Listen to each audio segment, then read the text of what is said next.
Bonjour à tous, j'espère que vous allez bien. Bienvenue au module 5 de notre cours d'anglais, notre série de cours d'anglais. Là, nous sommes au niveau A1, c'est-à-dire le tout premier niveau débutant. Alors, le module 5 est intitulé Actions and Activities, donc les actions et les activités. Alors, ce module-là, nous aurons à parcourir de la grammaire, du vocabulaire, et puis nous aurons aussi des objectifs de communication. Au niveau de la grammaire, nous allons faire le present continuous.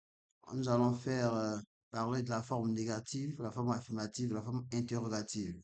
Le present continuous, nous allons apprendre à distinguer, donc établir la différence entre le present simple et le present continuous.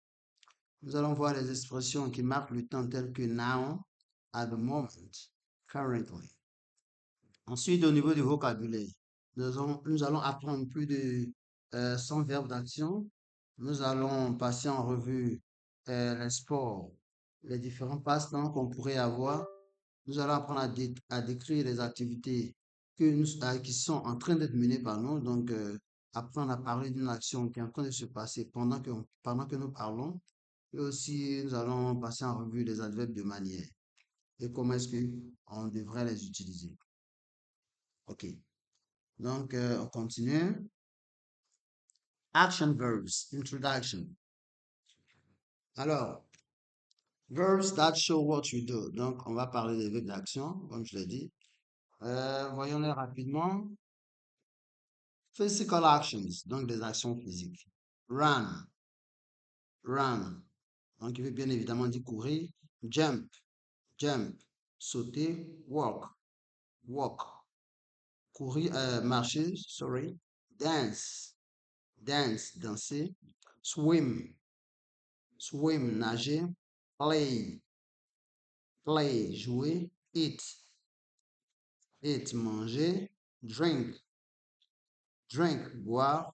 Sleep, sleep, dormir. Sit, sit, s'asseoir. Voyons maintenant mental or other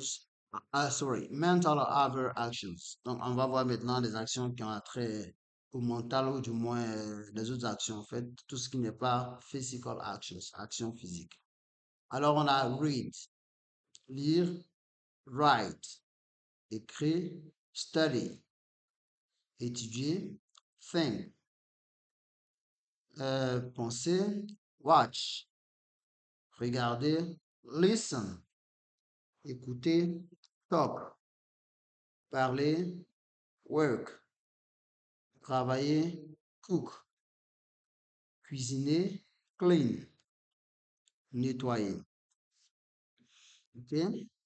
Alors, on va continuer, on verra la partie ing dans les prochaines, avec les prochaines diapos. The ing form of verbs. How to add ing to verbs. Comment on ajoute l'ing, le ing donc au verbe. What do we use ing? What do we need, sorry? Why do we need ing forms? Pourquoi est-ce qu'on utilise, pourquoi est-ce qu'on a besoin de la forme ing? On utilise la forme ing d'abord dans le cadre du present continuous, donc dans la formation du present continuous. Par exemple ici, aussi on va le voir dans le cadre du gérondif précisément aussi. Donc, gerund, gerund,